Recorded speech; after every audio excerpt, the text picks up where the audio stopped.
¿Te has preguntado qué quiere decir cuando una persona dice tiene mucha personalidad? A lo cual queremos significar que a la persona a la que nos referimos produce o no un efecto o impresión en los demás, buscando una forma simple de definirnos. Pero a todo esto, ¿qué es la personalidad?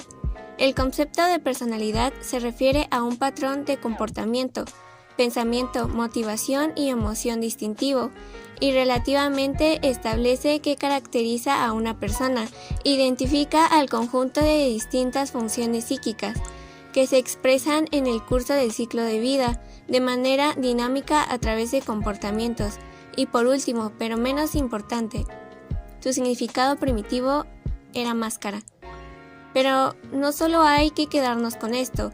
Desde siempre el ser humano ha querido definir y clasificar la personalidad. Hay franjas comunes dentro de la personalidad y detectar estas similitudes es muy útil, tanto como para conocer mejor al individuo como para predecir su conducta. Hablar de personalidad es considerar todo, como inteligencia, temperamento, habilidad, moralidad y actitudes. ¿Cómo respondemos a? Se tienen que medir muchas otras cosas más.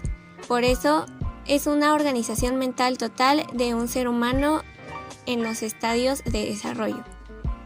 En la herencia, científicos nos dicen que no hay ningún rasgo ni cualidad que sea exclusivamente hereditario o exclusivamente ambiental. En su origen no puede ser totalmente heredado, pero tampoco puede ser totalmente el ambiente. Hay una influencia de ambos. Por eso, los autores están de acuerdo en validar esta ecuación. Si alguno de ellos tuviese valor de 0, no habría personalidad. Hablar de la personalidad es hablar de dos factores, factor herencia y factor ambiente.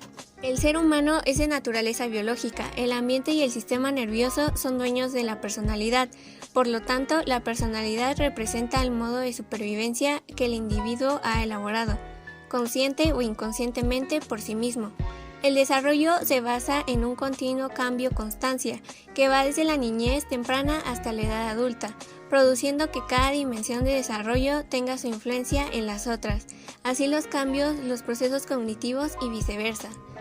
Pero no hay que olvidarnos que la cultura también es parte de la personalidad. La moldea proporcionando soluciones preparadas y ensayadas basándose en su propia experiencia. La situación en el hogar, el lenguaje que aprende, escuela, economía, se rigen por la cultura. Es evidente que crece desde dentro, pero los modelos de aprendizaje se hallan fuera de él.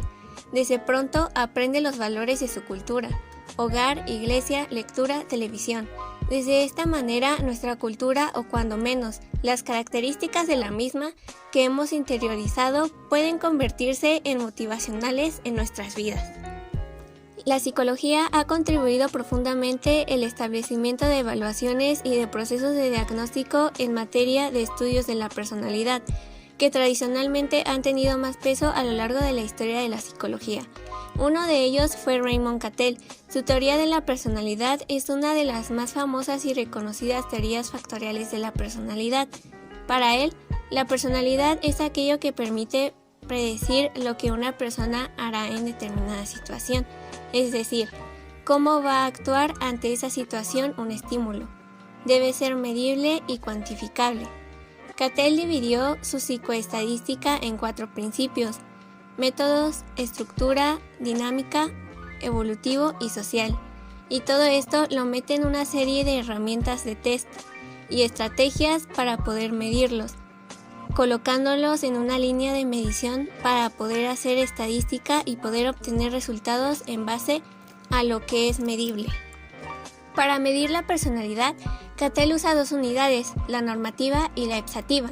Las unidades normativas estudian el grado en que un individuo varía en relación a otros individuos, rasgos existentes que pueda percibir en él. La unidad ipsativa es el grado de variación dentro del individuo en sí, el sí mismo. Con estas 2 unidades obtenemos 3 métodos. Historia de vida, datos B. Se mide en situaciones de vida cotidiana. Personalidad, datos C. Mide pruebas 16PF, midiendo así la personalidad. Y pruebas objetivas, datos P. Mide la conducta del sujeto sin que se dé cuenta. Vamos encontrar en Cattell 17 leyes de la personalidad.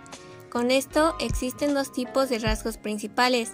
Rasgos de origen, que son influencias genuinas que ayudan a determinar y explicar la conducta. Se mide el molde ambiental y constitucionales, internos, herencia, ambiente. Rasgos superficiales, son agrupamientos de acontecimientos observables. Lo más relevante son los temperamentales, de los cuales Cattell extraería los 16 factores primarios de la personalidad, que se miden en el 16PF, que harían referencia a afectividad, inteligencia, estabilidad del yo, impulsividad, imaginación, etc., dándonos una lista de origen de rasgos. Y hablando en el contenido de los test, encontraremos que son factores donde se habla de algunos rasgos de origen, son bipolares y algunos no.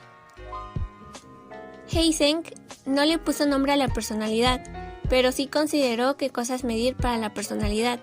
Eysenck enfrenta el problema con el método hipotético deductivo, estableciendo hipótesis y comprobando deductivamente.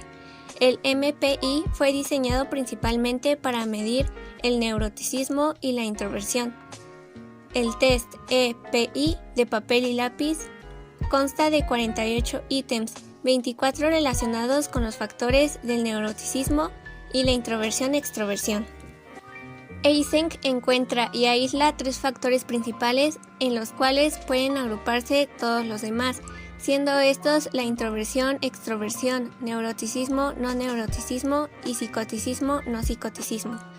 Los rasgos surgen de los factores de grupo, se aproximan a hábitos de conducta consistentes y sus factores específicos surgen de respuestas habituales, que son actos conductuales que vuelven a presentarse en circunstancias similares.